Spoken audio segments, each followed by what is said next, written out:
ভেবেছিলাম ছেলেটার ধারে যাবো, মন টন খারাপ, এখন আর যাওয়া হচ্ছে না। সামনে পুজো হবে, তারপরে আমি একটু স্কুলে কাজ করি, টেনশনে আছি, মাথাটাও ভালো নেই, হাঁটুর ব্যথা।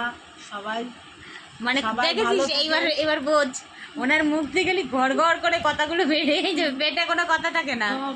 কি করে এই যে তোমার মনে তো রেডি থাকে না।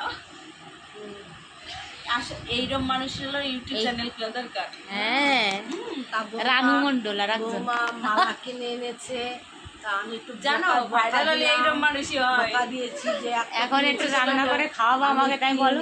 তিনখানা কিনি, যা কিনি, আর ওরা একটা কিনে, তা বলছে আপনি তো একটু চাকরি করেন, সেই জন্য তোমার তো অনেক টাকা আছে, আমাদের তো ওরকম টাকা নেই, কিনতে গেলে আমার তিনখানা কিনতে হয়, সেই জন্য আমার বড় বৌমা একটু কষ্ট পাচ্ছে। হ্যাঁ, তা আপনারা সবাই ভালো থাকবেন, রাত্রি সবার ভালোর জন্য ঘুমায়, আর আমার জন্য একটু আশীর্বাদ করবেন, আমি যেন রাত্রে একটু ভালো ঘুমাতে পারি, না হলে সবাইকে আমি বিরক্ত করি।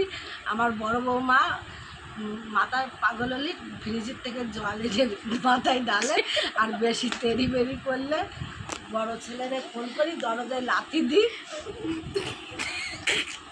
আর আমাকে বলে এসি ঘরে যে সব, তা আমি শুই না, আমার পাও কামড়ায়, তাও ওরা খুব যত্ন করে। তা না, তোমার তো যত্নে হয় না বল। বাবা